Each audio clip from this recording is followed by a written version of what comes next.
Hello, everybody.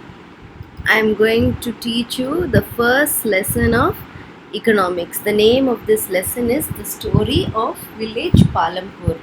This is the first lesson of economics, class 9. So, let us begin.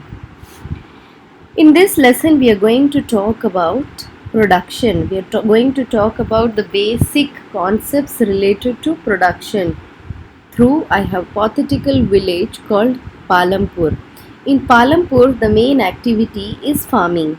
There are many other activities in Palampur like small scale manufacturing, dairy transport that is carried on limited scale. See, if production activities should be possible, then we require natural resources, man made items, human effort, and money. In order to produce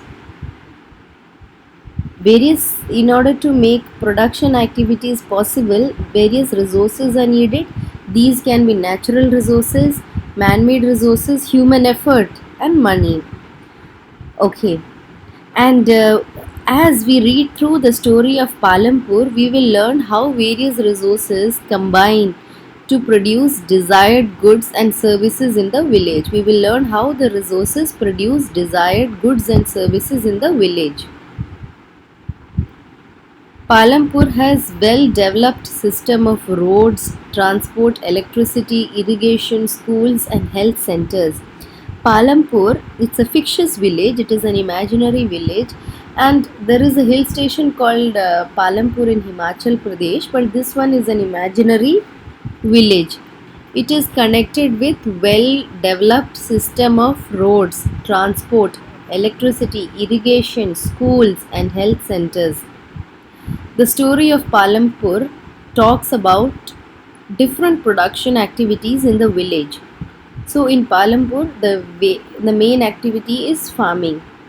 In India, farming is the main production activity across all villages, in fact. Okay, Raiganj. It's a very huge village. It is 3 kilometers away from Palampur. Okay, a weather road connects the village to Raiganj and further to the nearest town of Shahpur. Now, let us talk about the organization of production. See, the main aim of production is to produce goods and services. In order to produce goods and services, we need four main things: land and natural resources such as water, forest, minerals.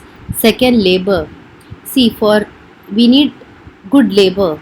For some production activities, we need highly educated workers to perform necessary tasks, but some activities require manual work.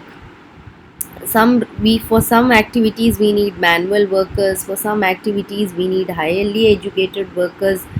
Each worker is providing the labor necessary for production. So the main aims of production are land.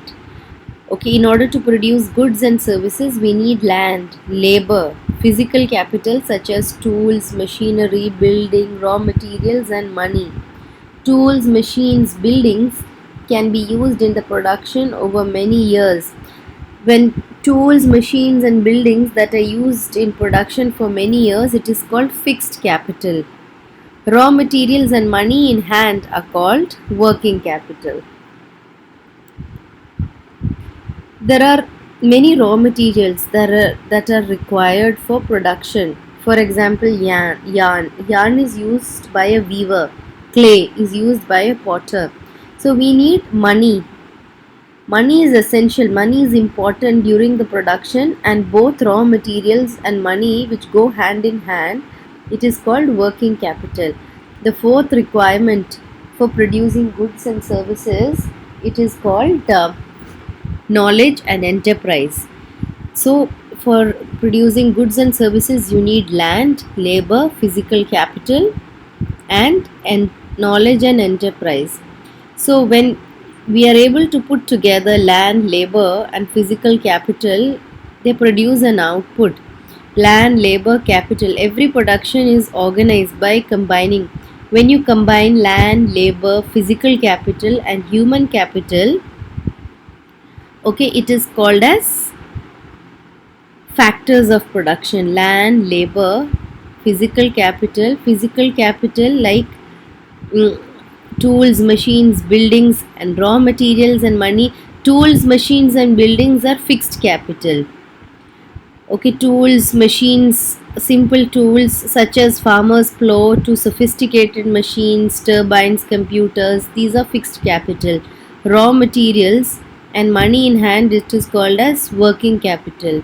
So, when you combine everything, it is known as factors of production.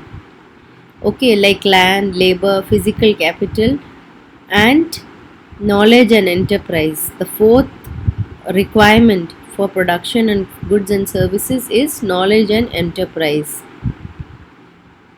Okay, you will need knowledge and enterprise to be able to put together land, labor, and physical capital to produce an output either to use yourself or to sell in the market. For every production of goods and services, you need knowledge and enterprise. To be able to put together land, labor, in order to put together land, labor, and physical capital, and to produce a better output that you can sell in the market, this is known as human capital. Okay, so if you combine land, labor, capital, and knowledge and enterprise, it is called as factors of production. Okay, now farming in Palampur. Land is fixed in Palampur. Farming is the main production activity in Palampur. 75% of the people who are working are dependent for farming. Most of the people in Palampur are farmers. For Palampur, village farming is the main production and for the well-being related to the production on the farms. But the main problem of Palampur is that land is fixed. The land of Palampur is fixed. From 1960, the land has never been extended. But some of the wasteland in village are converted to cultivable land. The land is fixed. You cannot produce by expanding the land. Is there any way one can grow more than one crop on the same land? Can you grow more than one crop on the same land? In rainy season, Kharif farmers are the farmers who grow crops. During the autumn season, Kharif farmers grow jowar bajra followed by the cultivation of potatoes between October and December. After cultivating potatoes between October to December, they grow jowar and bajra. In winter, the farmers grow wheat. A part of land is devoted, they grow wheat. On some land, they grow sugarcane harvested once in a year. Due to well developed irrigation, the irrigation is really good in Palampur. Farmers grow different types of crops in Palampur. Electricity is transformed into irrigation, so they follow multiple cropping. They grow more than one crop on the same piece of land. And another way of higher yield is modern farming. They also use modern farming. Okay, in the later 1960s, the Green Revolution introduced the Indian farmers to cultivation of wheat and rice. See, after Green Revolution, farmers started growing wheat and rice, and they also started using high yielding variety of seeds instead of using traditional seeds. So there are different types of crops grown on the land of Palampur. In rainy season, the Kharif farmers grow crops like jowar bajra after growing potato from October to December. During winter, the farmers grow sugarcane, wheat. It's harvested once in a year. The irrigation system is really good. That's why people in Palampur grow different types of crops. From electricity, okay, electricity is used for irrigation, for giving water to the crops. On same land, different crops are grown, and higher yield is they use modern farming to grow the crops, and they grow crops like wheat and rice after the Green Revolution in 1960s. 60s, and they also use high yielding variety of seeds. See, modern farming is implemented in Palampur. modern farmings have overused the natural resource base. They use so much of modern farming due to increased use of chemical fertilizers. Soil lost its fertility. We cannot assure that the soil of Palampur is fertile because they use excessive amount of chemical fertilizers. Natural resources like soil fertility and groundwater are destroyed. Since they use chemical fertilizers, the fertility of soil is destroyed and groundwater is also destroyed. We cannot get it back. It is difficult to restore them. How is land distributed to the farmers of Palampur? Okay, let's see how the land is distributed to the farmers of Palampur. Land is very important for farming in Palampur. One third of the 450 families, okay, one third of 450 families are landless. There are many landless people in Palampur. Dalits have no land for cultivation. 250 families cultivate on the same plot of land. 250 families cultivate on less than 2 hectares of land in size. In Palampur, 60 families of medium and large farmers cultivate more than 2 hectares of land. See, there are many landless laborers in Palampur. Most of them are Dalits. Dalits do not have any land in Palampur. 240 families cultivated on the same plot. 240 families cultivate on less than 2 hectares of land. And 60 families of medium and large families cultivate more than 2 hectares of land. Who will provide the labor? Small farmers cultivate their own lands. Medium and large farmers hire laborers to cultivate their fields who come either from landless families or families cultivating small plots of land.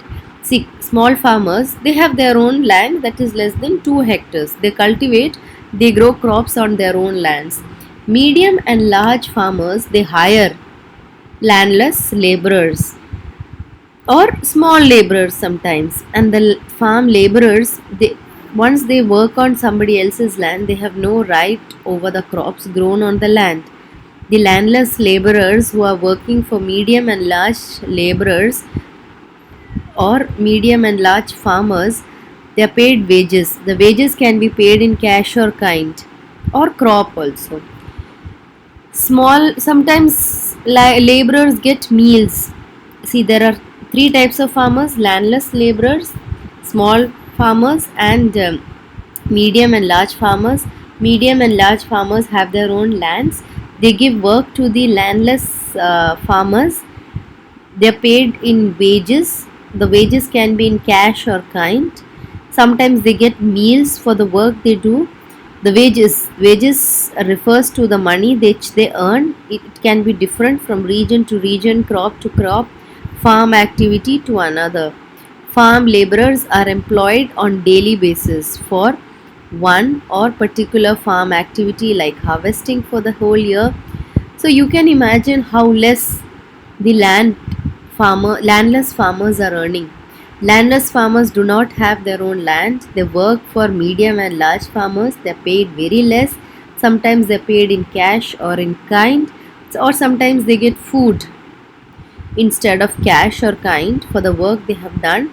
And the wages differ from region to region, crop to crop, farm activity to another. They are employed. They are given work on daily basis. Okay, they usually do farm activity like harvesting for the whole year. Capital needed in farming. Modern farming requires a lot of capital. Most small, see, how do they manage to get money for farming? The small farmers borrow money from large farmers, or they sometimes borrow money from money lenders or traders. Traders are the people who buy and sell goods, who supply various inputs for cultivation. The rate of interest on loan is very high. The small farmers take money on loan from large farmers, money lenders, and traders, and they have to pay high rent for the loan they have taken. Medium and large farmers do not have to borrow money from anybody. They have a lot of money. They are supposed to be rich. They have their own savings for farming. They can arrange the money they require, the capital they need. Sale of surplus farm products. The wheat the farmers produce from the land is retained in a part of the family consumption, and they sell the surplus wheat. See, some crops the farmers will keep for their family to consume, and the remaining they will sell in the market. They sell the surplus wheat, the remaining wheat. Only the medium and large farmers supply wheat to the market. So, if they will use the crops for the family, if there is anything left, then only they will sell it in the market. But the medium and large farmers have lot of wheat to supply to the market. And there are non-farming activities in Palampur. The non-farming activities of Palampur are dairy and other common activities. Other than agriculture, people engage in dairy. Milk is sold to nearby villages. Sometimes people feed their buffaloes various types of grasses and the jowar bajra that grows on during the rainy season. The milk is sold to Raiganj, that is a nearby village of Palampur, and milk is sold to many other places. They keep cattle like buffaloes. They feed buffaloes on grass and the jowar and bajra that grows during. They give grass, jowar and bajra that grows during rainy season. Another activity that is followed in Palampur is an example of small scale manufacturing in Palampur. People are engaged in small scale manufacturing which are carried out at home or in the fields.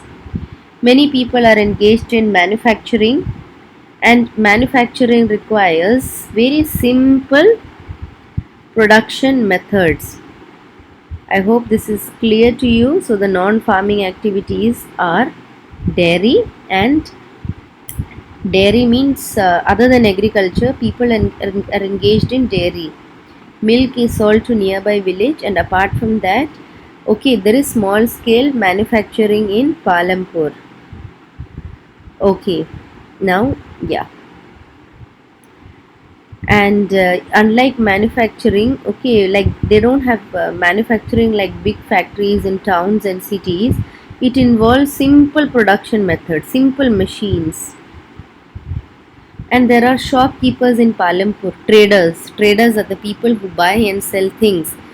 The traders of Palampur buy various goods from the wholesale market in cities. They buy a lot of goods from the wholesale market in cities and sell them in villages.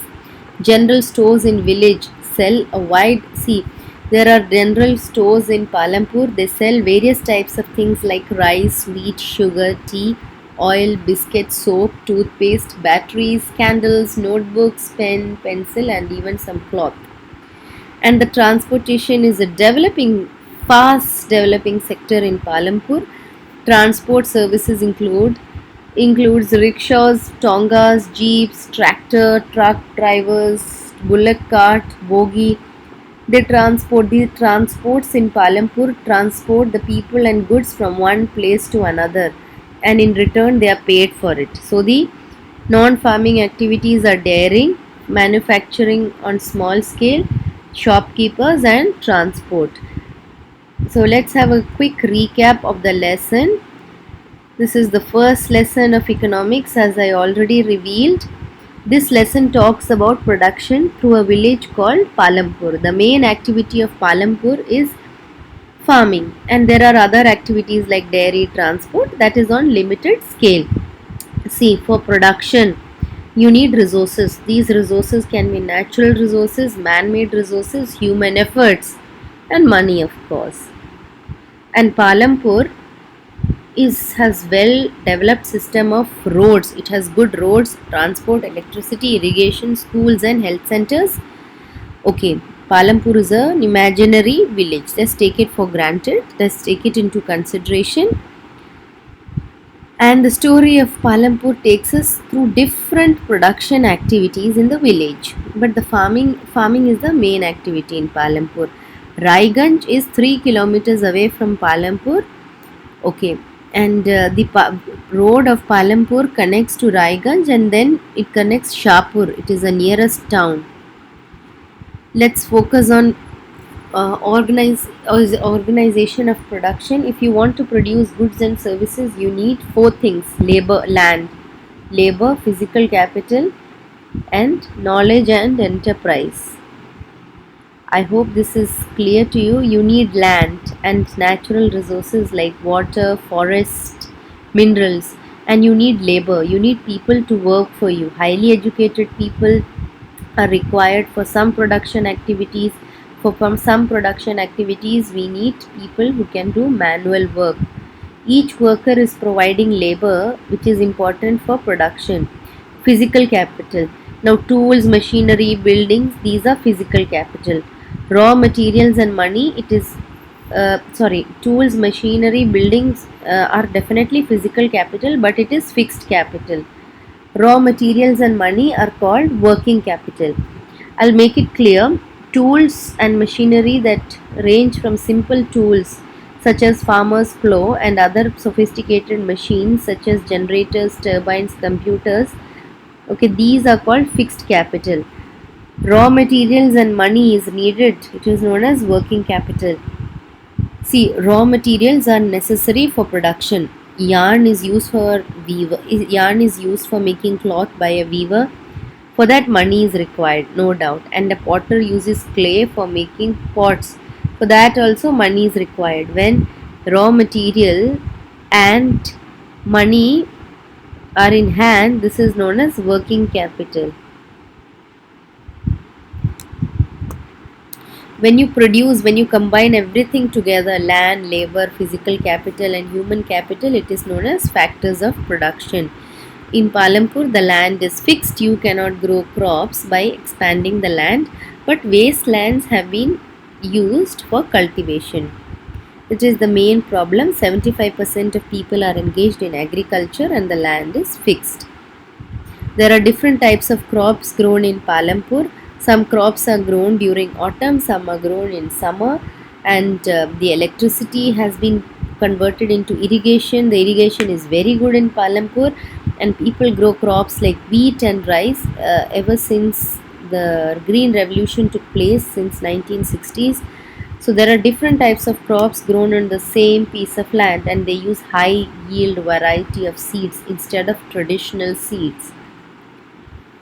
Okay, will the land sustain since they use so much of modern farming that has reduced the fertility of the soil and the groundwater level?